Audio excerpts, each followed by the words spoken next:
Aujourd'hui, on va parler d'un sujet crucial, les 8 erreurs à ne surtout pas commettre quand on investit à Dubaï. C'est vraiment très important. Acheter un bien ici, ça peut être très rentable, mais il y a des pièges à éviter pour ne pas tomber dans les erreurs classiques que font beaucoup d'investisseurs.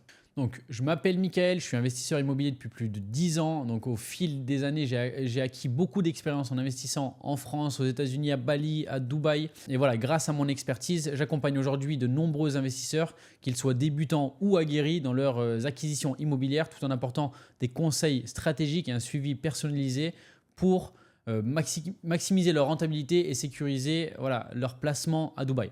Donc, je vous invite à vous abonner pour ne rien manquer dans cette série de vidéos. On parle concret, vous allez pouvoir investir à Dubaï en ayant toutes les connaissances requises pour vous lancer sereinement.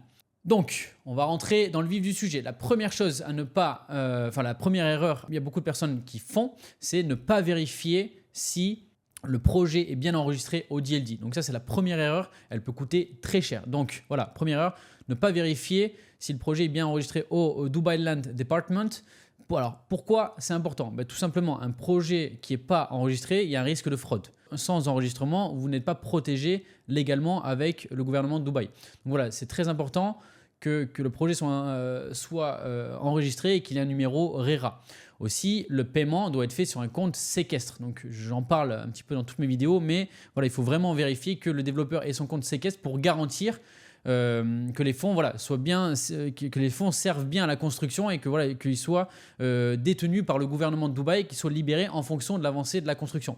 Donc, comment vérifier? Voilà, comme je vous ai dit, il faut demander le numéro RERA. Et aussi, au passage, n'hésitez pas à demander le numéro RERA, la carte d'agent de votre broker, de la personne avec qui vous travaillez. C'est important. Donc voilà, vérifiez bien qu'il soit aussi, lui aussi, il a sa vraie carte d'agent et qu'il soit bien enregistré. Si le développeur ou l'agent il refuse de vous la donner, voilà, c'est un red flag tout de suite, donc fuyez. Voilà, ça c'est la première erreur. La deuxième erreur, c'est ne pas bien définir sa stratégie avant d'acheter. Donc il y a beaucoup d'investisseurs qui achètent sans vraiment savoir, sans vraiment avoir une stratégie claire, et c'est une grosse erreur. Donc avant d'investir, il faut vraiment que vous posiez les bonnes questions et que vous compreniez pourquoi vous voulez investir. Donc déjà, premièrement, quel est votre budget? Comment je vais financer? Est-ce que je vais réussir à payer mon acquisition? Parce qu'il ne faut pas se lancer et ne pas savoir comment on va payer la suite. Évidemment, on est adulte, c'est de l'investissement immobilier, c'est de l'argent mis en jeu. Il faut se rendre compte il faut vraiment comprendre comment on va payer les différentes échéances aux développeurs. Aussi, est-ce que je veux exploiter mon bien en court terme, en Airbnb ou en long terme? Quels sont les quartiers? Quels sont les objectifs? Donc voilà, une mauvaise planification, ça peut vous coûter très cher. Donc, il faut vraiment que vous compreniez pourquoi, dans quelle stratégie, dans quel but, quel est votre objectif pour pouvoir ne pas avoir de surprise potentielle. Troisième point. Attention avec qui vous travaillez. Tout le monde à Dubaï n'est pas fiable. À Dubaï, il y a énormément d'agents immobiliers. Et il n'y a pas tout le monde qui joue franc jeu. Donc certains sont plus là pour vendre que pour conseiller. Et comme on dit, les conseilleurs ne sont pas les payeurs. Enfin, vraiment vérifier les chiffres qu'ils vous donnent, que ce soit pour les rentabilités, que ce soit pour les loyers attendus, surtout pour les plus-values. Donc faites vos calculs, ou alors qu'il vous montre lui-même qu'il puisse faire des calculs corrects, en excluant toutes les charges potentielles, en incluant les frais complémentaires à l'acquisition, que ce soit les frais administratifs, que ce soit les frais de DLG. Donc voilà, il faut vraiment faire attention avec qui vous travaillez. Et faut bien calculer ces calculs de renta pour ne pas avoir de mauvaises surprises. Aussi, un point important qui est souvent négligé, c'est que selon moi, les grosses agences ne sont pas forcément les meilleures. Je vais vous dire pourquoi. Il y a beaucoup de frais, ils ont des frais de bureau, ils ont des frais de publicité, il y a beaucoup de turnover, il y a des frais de publicité. Il y a des frais de marketing, il y a des locations de bureaux, etc. Et donc forcément, passer par une grosse agence, ils ont besoin de vendre pour déjà payer tous ces frais. Parce que quand ils commencent le mois et qu'ils sont déjà à moins 50 000 euros de frais de location, de frais de pub, etc., il faut vendre. Et donc quand on doit vendre, donc forcément on ne le fait pas pour les bonnes raisons. Donc voilà, je pense que ce n'est pas forcément un plus de travailler avec des grosses agences. Sachant que même parfois, je vais vous dire... Et je vais vous dire quelque chose. Donc parfois, dans le meilleur des cas, il y a des agences, donc les grosses agences qui font des tableaux avec des classements des meilleurs agents. Donc qui a vendu le plus cette semaine, qui a vendu le plus ce mois-ci, etc. Et donc évidemment, les agents, ils vont vouloir vendre pour être mieux classés, pour avoir des bonus, etc. Mais ça, c'est pas le pire.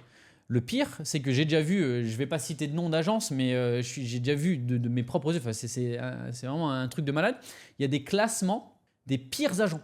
Donc en fait, ceux qui vendent le moins, ils sont en haut avec leurs photos, etc. Donc ça leur met une pression de malade. Et donc au final, vous, demain, vous arrivez, il sait que le projet, il n'est pas top pour vous, il veut sortir de ce classement de la honte, et ben, il va vous dire ouais, vite, achète quelque chose. Et en fait, ce n'est pas dans votre intérêt. Donc il y a un vrai conflit d'intérêt parfois à Dubaï. Donc voilà, c'est pour ça, faites attention avec qui vous travaillez, parce que si votre agent il a besoin de vendre, que ce soit pour sortir du tableau ou pour manger ou pour tout simplement...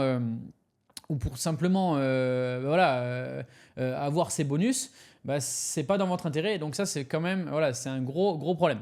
Attention aussi, il y a certains développeurs, certains agents qui favorisent certains développeurs parce qu'il y a des commissions plus élevées. Je vous donne un exemple concret. Donc la semaine dernière, j'étais avec un client qui se positionne sur un projet. Voilà. Il faut savoir que les commissions à Dubaï, c'est entre 4 et 5% environ par projet.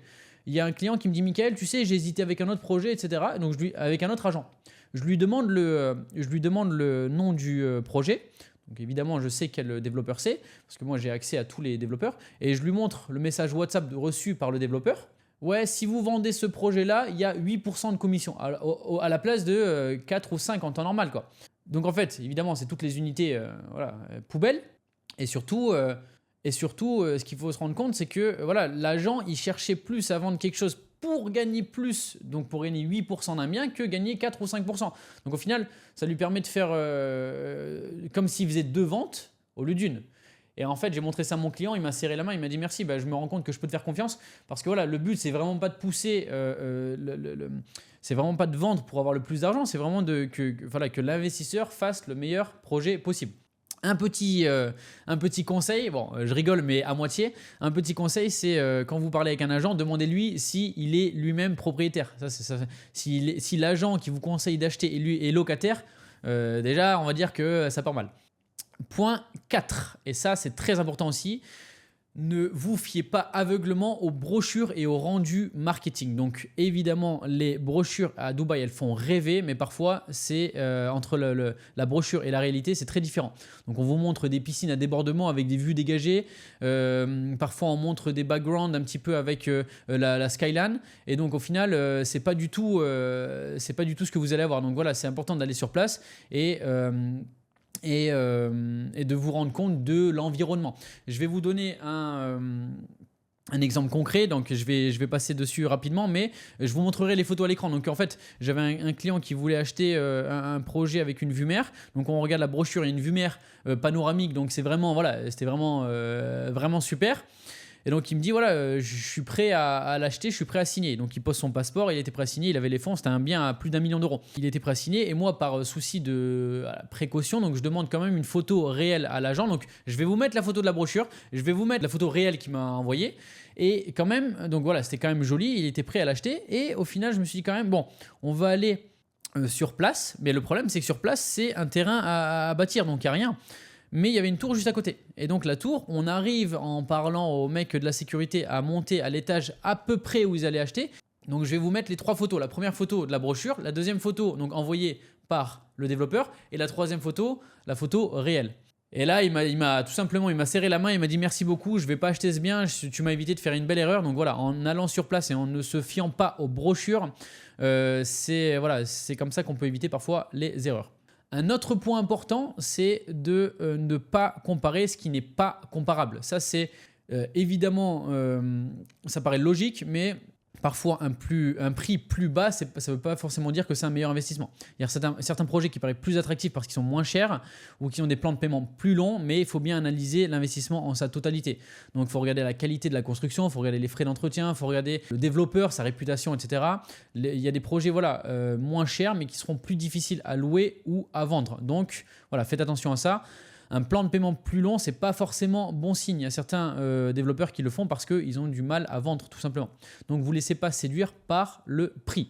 Numéro 6, ça c'est une erreur aussi que les gens font souvent. Ne pensez pas que vous pouvez obtenir un crédit très facilement. À Dubaï, le financement immobilier pour les étrangers est possible, mais c'est différent. Il y a beaucoup de personnes qui pensent que c'est facile d'obtenir un prêt comme en France, mais les banques, elles demandent souvent un bel apport. Elles demandent des revenus minimums d'environ 4 000 euros. Je vous ferai une vidéo où je vous parle complètement des modes de financement. On parlera des taux, de la durée d'emprunt, des revenus minimums, que ce soit résident, non résident, des prêts conventionnels ou des prêts islamiques. Donc je vous parlerai de tout. Mais en tout cas, voilà, c'est une erreur de penser qu'on puisse obtenir un prêt immobilier à Dubaï assez rapidement sans vraiment à avoir une bonne situation. Donc ça, c'est une erreur que certaines personnes font. Donc il faut que vous vous renseigniez peut-être même en amont. Il faut vraiment que vous parliez avec la personne qui vous investissez de votre situation, que vous soyez transparent. Et voilà, et si vous comptez avoir un financement et que vous n'arrivez pas à l'avoir, vous pouvez vous retrouver dans une situation très compliquée en devant potentiellement vendre le bien, peut-être même à perte. Donc voilà, pour éviter ce genre de problème, toujours renseignez-vous à quelqu'un de confiance. D'ailleurs, petite parenthèse aussi, il y a pas mal de personnes qui me contactent, qui me disent oui, je suis passé par un agent, il m'avait dit que je pouvais avoir mon crédit facilement, il savait que j'avais pas la totalité des fonds, maintenant j'arrive pas à lever les fonds parce que la situation en France elle est pas top et il se retrouve à vendre parfois même en dessous de l'OPI, donc l'OPI c'est Original Price, donc c'est le prix d'acquisition et ils perdent de l'argent. Donc en fait voilà, faut vraiment se rendre compte que c'est une étape clé et c'est une erreur à ne pas faire. Un autre point très important, c'est de ne pas anticiper les problèmes bancaires. Donc surtout, surtout de France. Envoyer de l'argent à Dubaï, ça peut être un vrai parcours du combattant. Donc voilà, il y a beaucoup de banques en France qui sont quand même assez frileuses pour l'envoi de fonds à Dubaï. Même j'ai des clients qui sont même en banque privée, etc.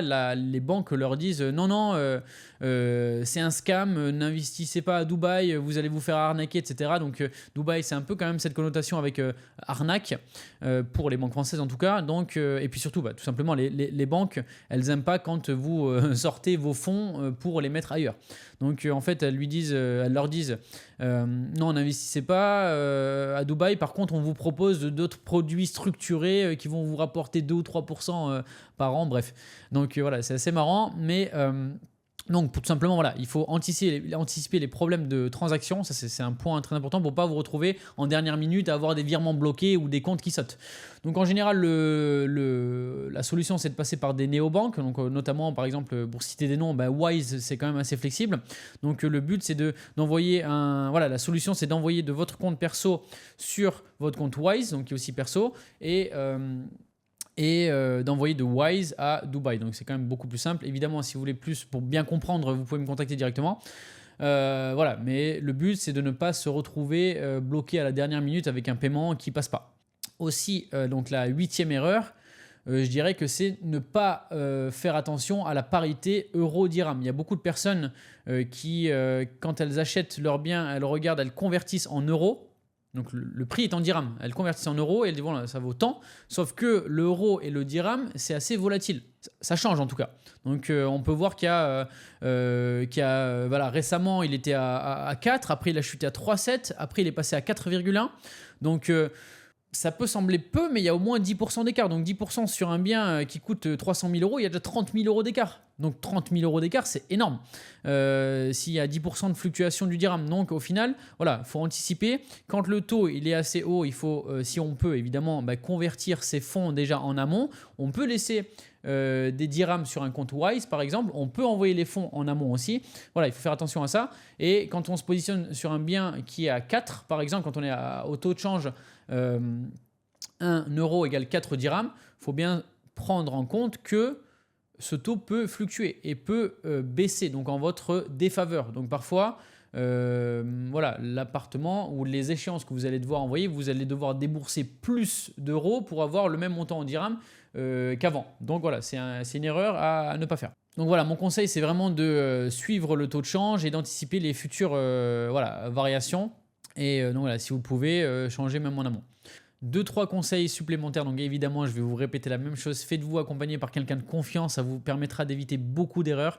Toujours vérifier les documents officiels, demandez aussi à votre agent sa carte RERA pour ne pas avoir de mauvaises surprises. Lisez les contrats, c'est bête mais lisez les contrats. Alors voilà, il faut savoir que les contrats, les SPA à Dubaï, ils sont quand même très protecteurs des développeurs, mais voilà, lisez quand même ce que vous signez et ne vous précipitez pas. Même si quelque chose paraît vraiment intéressant, voilà, prenez le temps quand même de calculer la rentabilité, etc. C'est vraiment très important. Donc voilà, J'espère que cette vidéo vous a plu. Si vous voulez en savoir plus sur l'investissement immobilier à Dubaï ou voilà, bénéficier d'un accompagnement personnalisé, n'hésitez pas à me contacter directement. J'espère que voilà, vous avez noté les 8 erreurs à ne pas faire. J'espère que cette vidéo vous a plu. Donc n'hésitez pas à liker et vous abonner pour ne rien manquer des prochaines vidéos. Et puis je vous dis voilà, merci beaucoup d'avoir regardé ça et à bientôt pour du nouveau contenu sur l'immobilier à Dubaï. Au revoir.